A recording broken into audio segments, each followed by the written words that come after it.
Okay, so I'm going to start this checkpoint with question 1, obviously. So we know the order of growth of a function R of n is big O times n, and also omega times the log of n. And so then what are the asymptotic expressions that characterize the order of growth for R of n?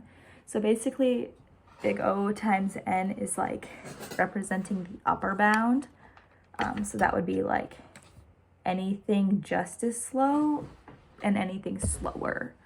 And then the lower bound is represented by omega times the log of n. So basically anything as fast as that and anything with a faster runtime. So basically O represents the slower part and omega represents the faster part. And then if any overlap occurs, then we can find big theta. But I didn't find any in this, which is why I didn't select any of them. So basically I came to the conclusion that like after looking at the options for like O of n, the only like I selected O of n as one of the answers because that is an expression, because like the bounds are inclusive of that. So I selected that. And then the only thing slower than O of n out of all of the options, because O of 1 is faster and O of log of n is faster, those are both faster than O of n. So the only thing slower than that is O of n times the log of n, and then O of n, because it's included in the bound. So that's what I selected. So then going for omega, it goes the opposite way. So it has to be anything faster. So we know that we have omega times the log of n. And if you look down at the bottom, omega times n and then omega times n times the log of n are both slower than omega times the log of n. So we know that those can't be part of the answer. So we know that omega times the log of the n is part of the answer because it's included in the bound. And the only faster option there is omega times 1. And then there's no overlap between these bounds, so there's no big theta. So my final answers were, what I checked was O times n times the log of n, and then omega times 1, and then omega times the log of n. So there's that. I'm talking very fast. Okay, so for question 2, give the recurrence relation T of n describing the runtime of G1 with respect to n.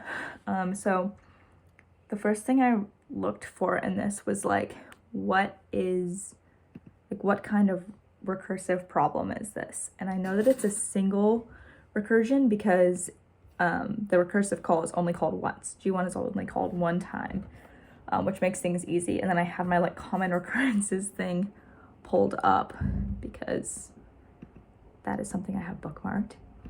We also know that the big theta bound for this would just be theta times n, because if you look, there's just one for loop and that would represent n. So then also we know that like if you go up to the top, it says if SS is greater than n, return. Not return 1, but just return. So we know that it's plus n, not plus 1. So given all these different things, I'm going to go to my common recurrences chart, and it would make sense for it to be T of n equals T of n over 2 plus n with the big theta bound of n. So like the debugging variant of a binary search. And I came to this again to refute, just saying that I found the big theta bound, which was theta times n, and I knew it was a single recursion loop because big theta is only called once. And then also, let me double check what I said in my notes.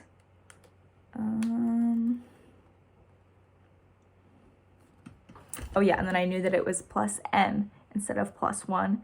And so basically the only thing that fit those 3 criteria was T of n is T of n over 2 plus n. And it would make sense because it's not just regular binary or sequential search, but it's like the debugging variant of each. Okay. So similarly, on to question 3, talking about the runtime of G2, which is basically just the same method, if I can read correctly, as G1.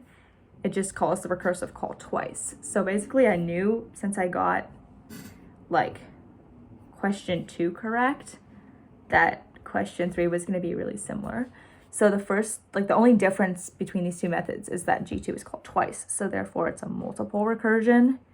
So then it would be almost the same equation, but instead of t, it would just be 2t. So t of n is equals 2t times n over 2 plus n. And it still makes sense because then the big theta bound would be n times the log of n.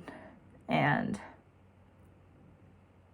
yeah, basically it's almost the same method as G1, but all the other things add up. Like the base, it says if SS is greater than n, return, just return, not return 1. So we know that's plus n.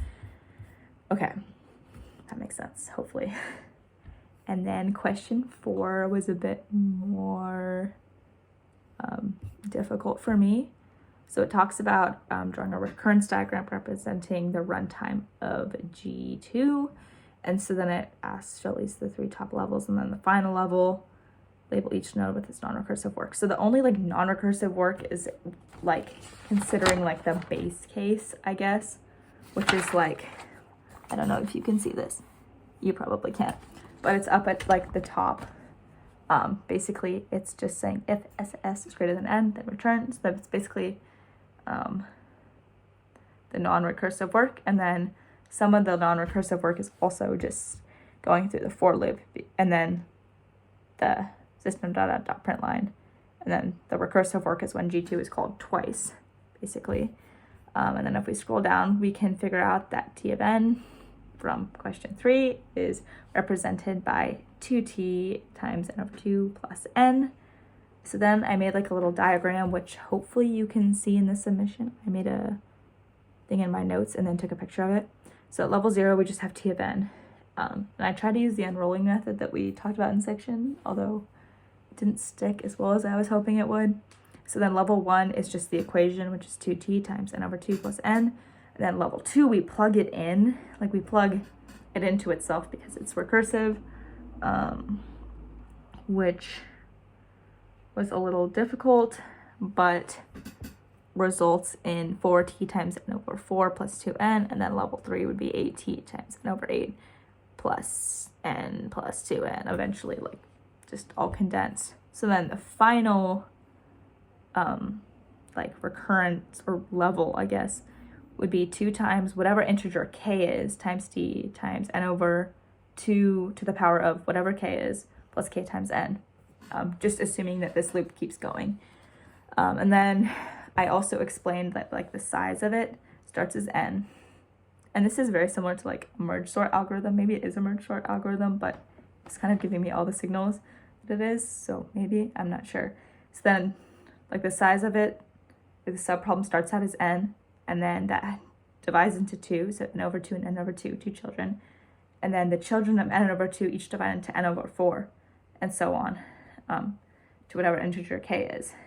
So yeah, and then I kind of explained a little bit of that at the bottom of my notes, kind of similar, just using k. But yeah, I hope that makes sense.